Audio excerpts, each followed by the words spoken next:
किसी भी पार्टी और संगठन की यात्रा उसकी विचारधारा से शुरू होती है।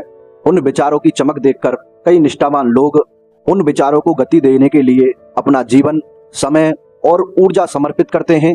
तब उस विचारधारा को उन महामानवों द्वारा राष्ट्रव्यापी विचारधारा के रूप में स्थापित किया जाता है।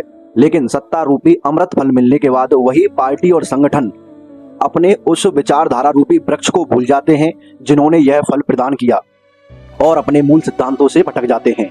और सबसे दुखद दृश्य तब होता है जब निष्ठावान कार्यकर्ता जिन्होंने पार्टी की विचारधारा को गति दी, पार्टी के विचारहीन होने पर उसके भटकाव का विरोध करने की बजाय चापलूसी को ही अपनी अस्मिता और अस्तित्व मान लेते हैं। विचारधारा एक जीवित इकाई है जो सत्य के सिद्धांतों पर टिकी है। जब कोई पार्टी अपनी विचारधारा के विरुद्ध कार्य करने लगे, चाहे वह भ्रष्टाचार का मामला हो, चाहे परिवारवाद का, चाहे विचारधारा के विरुद्ध अपने मूल प्रतीकों का अपमान हो, तब एक सच्चे कार्यकर्ता को नैतिकता का धर्म याद करके सत्य के साथ खड़ा होना होता है। लेकिन जो लोग अपनी पहचान केवल उस पार्टी के ठप्पे से जोड़ चुके हैं, वे सच बोलने का साहस खो देते हैं। उसके लिए पार्टी ही सत्य है, यह सिद्धांत मूल बन जाता है, भले ही पार्टी सत्य और विचारधारा के विरुद्ध ही क्यों ना खड़ी हो। अक्सर ऐसे लोग चापलूसी को वफादारी का नाम देते हैं और कहते हैं कि हम पार्टी के उस वक्त साथ खड़े थे जब सभी ने पार्टी का साथ छोड़ दिया था। लेकिन चापलूसी और वफादारी में एक बुनियादी फर्क होता है।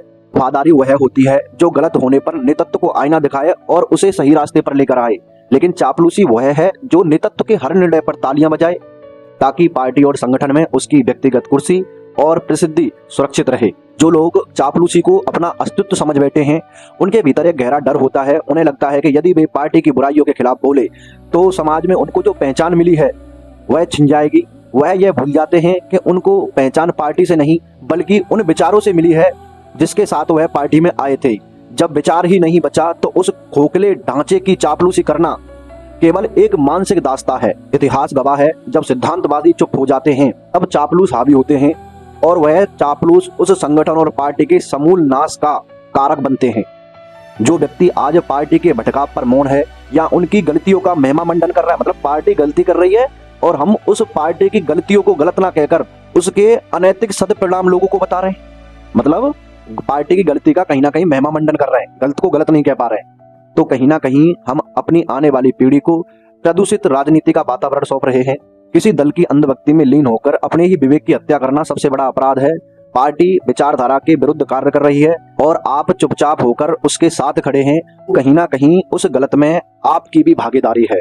जिनके लिए देश प्रथम था, राष्ट्र प्रथम था, आज उन्हीं के लिए पार्टी प्रथम हो गई है।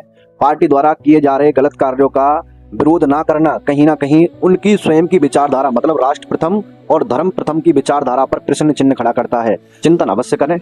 जय भारत माता की, जय सनातन धर्म की।